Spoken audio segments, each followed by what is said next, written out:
அல்லு அர்ஜுனை விடுதலை செஞ்ச உடனே எல்லா பிரச்சனை முடிஞ்சான்னு தான் நம்ம நினைச்சோமா? இல்லைங்க. பிரச்சனை இன்னும் பெருசாகிக்கிட்டே போய்க்கிட்டு இருக்கு. அந்த பிரச்சனைக்கு விளக்கத்துக்கு அல்லி அர்ஜுன் ரொம்ப கஷ்டப்படுறான்னு நினைக்கிறேன். ஆனா அந்த கஷ்டம் அவருக்கு தேவைதானு இப்ப புரியுதுங்க. இப்போ மீடியாக்கள்ல சொல்லும் சில விதங்களை பார்க்கும்போது வருத்தமளிக்கும் சில சம்பவங்கள் நடந்திருக்கிறது. அதை பற்றி நம்ம இந்த வீடியோல பேச போறோம். வாங்க வீடியோக்குள்ள போலாம். சட்டம் ஒழுங்கு சரியில்லாமல் இந்தியருக்கு சாவை கிடையாது என்ற இந்தியாவின் வரலாறு. வணக்கம். உலகம் 3 முகங்கள். இந்த சேனல் உங்களுக்கு ரொம்ப சுவாரஸ்யமான விஷயங்களை கொண்டுள்ளது. அதனால் இந்த சேனலை சப்ஸ்கிரைப் பண்ணாதவங்க சப்ஸ்கிரைப் பண்ணுங்க, லைக் பண்ணுங்க, ஷேர் பண்ணுங்க. உங்களுக்கு ஏதாவது சொல்ல தோணுச்சுன்னா நம்ம கமெண்ட் பாக்ஸ்ல மீண்டும் சொல்லுங்க. நமக்கு அதை பற்றி விலாவரியாக பேசலாம். அல்லி அர்ஜுனை பொறுத்த வரைக்கும் இந்த சம்பவத்தில் அவரு நிச்சயமாக விடுபடலைங்க. அதுக்கப்புறம் அவருடைய வீட்டுடைய கண்ணாடிகள் உடைந்து இப்படி பல சம்பவங்கள் இன்னைக்கு நடந்திருக்கிறது. இதுக்கு அத்தனைக்கும் முழுக்க முழுக்க காரணம் அல்லி அர்ஜுனாகத்தான் இருக்க முடியும் என்ற ஒரு நோக்கம் இப்போது வெளியாயிருக்கிறது. இந்த ரேவதியின் அந்த குழந்தையின் அந்த ஹாஸ்பிட்டல் அட்மிட் இருக்கும் அந்த பையன் சிறுவன் என்ற நிலைமையும் இன்னைக்கு ரொம்ப கேள்விக்குறியான ஒரு விஷயத்தில் இருக்கிறது.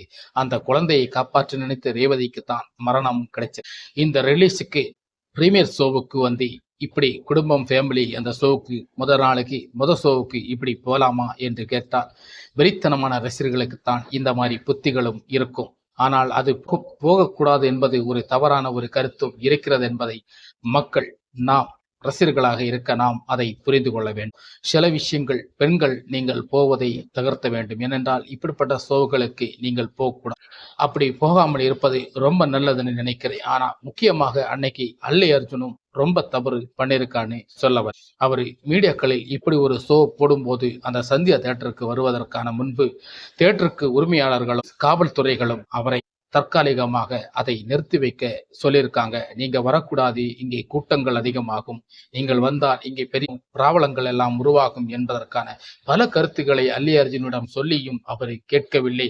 நிச்சயமாக நான் வந்து பிரீமியர் ஷோ பார்த்தியாக வேண்டும் என்பதற்கான ஒரு பிடிவாதத்தோட இங்கே வந்திருக்கிறார். சரி, உங்களுடைய பவர்கள் பந்தாக்களையும் காட்டுவதற்கு ஒரு எளிமையான ஒரு ரசிகர்களின் உயிர்கள் தான் உங்களுக்கு கிடைத்ததா?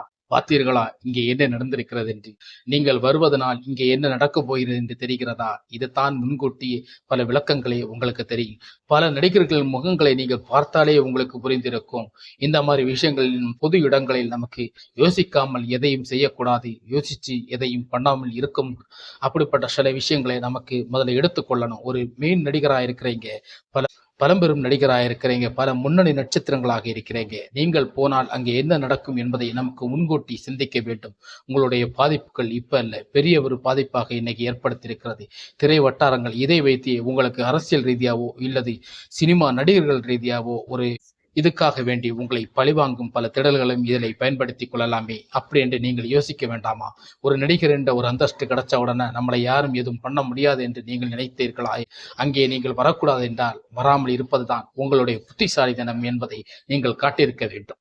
அப்படி நீங்கள் அதை மீறி அல்லி அர்ஜுனங்கள் வந்தனால அது ஒரு உயிரை நமக்கு பறிகொடுக்க வேண்டிய சூழ்நிலை ஏற்பட்டது தானே உண்மை. அப்படி இருக்கும்போது அந்த குடும்பத்துக்கு நீங்கள் உயிரை திருப்பி கொடுக்க முடியுமா? பணம் கொடுத்தால் எல்லாம் கிடைத்து விடுமா? ஒரு உயிர் கிடைப்பதானே நமக்கு முக்கியமாக இந்த நாட்டில் இருக்கிறது. அதை நீங்கள் மீண்டும் பயன்படுத்தாமல் இப்பேற்பட்ட சம்பவத்துக்கு நீங்கள் வந்து தலைகுனிந்து அதை விலகி நிற்க வேண்டாமா? சரி, அப்படி உங்களுக்கு பார்க்க முடியும் என்றால் அந்த படத்தை நீங்கள் தனிமையாக இருந்து பார்க்க முடியாதா? ஏன் கூட்டத்தோட கூட்டமா என்னுடைய ஃபேவரட் இருக்க நீ பார்க்கறதுக்காக தியேட்டருக்கு நீங்க வரணும்னு நினைத்தீங்களா? உங்களை கூட்டங்களை பார்ப்பதற்காக சந்தோஷப்பட்டு வந்தீங்களா? ஆவலோடு வந்தீங்களா? இப்படி பல கொஸ்டின்கள், பல கேள்விகள் மக்களுக்கு முன்னாடி எழும்போது அரசியல் தளங்களில் இதைத்தான் எழுப்புகிறது. ஒரு உயிர் முக்கியம் நமக்கு. எவ்வளவு பிரச்சனைகள் நாட்டுல நடக்கத்தான் செய்யுது. ஆனால் இதுவும் பிரச்சனை தாங்க. இது உயிர் போன பிரச்சனை. வேற வித பிரச்சனை இருந்தானா சும்மா விடுறதுக்கு? நீங்கள் இப்போ பரவல்ல தான் வந்திருக்கீங்க. அப்படி இருக்கும்போது நீங்க மீடியாக்களை எப்படி சந்திக்கலாம்? உங்களுக்கு அனுமதி யார் அப்படி கொடுக்குறாங்க? இப்படி மீடியாக்களை சந்திச்சு நீங்க இனி அந்த காரை டோரை எடுத்து மேல் டோரை எழுப்பி வச்சு பார்த்துட்டு மக்கள் ரசிகர்களை டாட்டா காட்டுறதெல்லாம் உங்களுடைய ஒரு குணங்களாயுது. ஒரு நடிகர் என்ற ஒரு சூப்பர் ஸ்டார் என்ற ஒரு பவரை நீங்க சிந்தறீங்களா? அப்படி பார்க்கும்போது அல்லி அர்ஜுன் மீது பலமான குற்றச்சாட்டுகள் எல்லாம் இருக்கிறது. இதை அல்லி அர்ஜுன் பண்ணிருக்கவே கூடாது, அங்கே வந்திருக்கவே கூடாது. இப்படிப்பட்ட சம்பவங்கள் நடக்கும் என்று உங்களுக்கும் தெரியாது. ஆனால் நிச்சயம் அதை உணர்ந்திருக்க வேண்டும். அதை உணரக்கூடிய பல நடிகர்கள் முகங்கள் உங்களை காட்டியிருக்கும். அந்த முகங்களை நீங்கள் பார்த்து கொண்டு இப்படிப்பட்ட செயல்பாடுகளை செயல்படுத்துங்கள் என்பதை தான் நான் வலியுறுத்துகிறேன். இது மிக்க இப்ப வர சம்பவங்களுக்கு எதிர்மாறா பார்க்கும்போது அத்தனையுமே இது சில விஷயங்களை சொல்லக்கூடியதாக இருக்கிறது. அதனால இதை நீங்கள் பார்த்து கொண்டு செயல்படுங்கள். இப்படி நீங்கள் பார்க்காமல் உங்கள் விருப்பத்துக்கு நீங்கள் எதுவும் செயல்பட்டால் பல உயிர்களை இந்த நாட்டுக்கு இழக்க வேண்டியது வரும். உண்மையில் அந்த ஷோவுக்கு பெண்கள் வருவதும் தவறுதான், வந்ததும் தவறு. அதை வர நினைத்ததும் அவர்கள் மீது தவறுதான். ஆனால் நடந்து விட்டது என்று நீங்கள் நினைத்து அதை பொருள்படுத்தாமல் விடாது.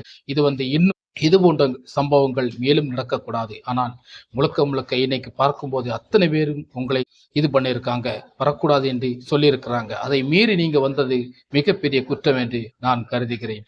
அதற்காக இந்த குற்றத்துக்கு உங்களுக்கு தண்டனை கிடைக்குமோ என்னவோ தெரியல. ஆனால் மக்கள் மனதில் ஒரு அபிப்பிராயமே போயிருக்குமென்னு தான் நினைக்கிறேன். அந்த அளவு அபிப்பிராயத்தை நீங்க போக வச்சது உங்களுடைய கடமை என்று நான் நினைக்கிறேன். சரி, வணக்கம். சட்டம் ஒழுங்கு சரியில்லாமல் இந்தியருக்கு சாவை கிடையாது.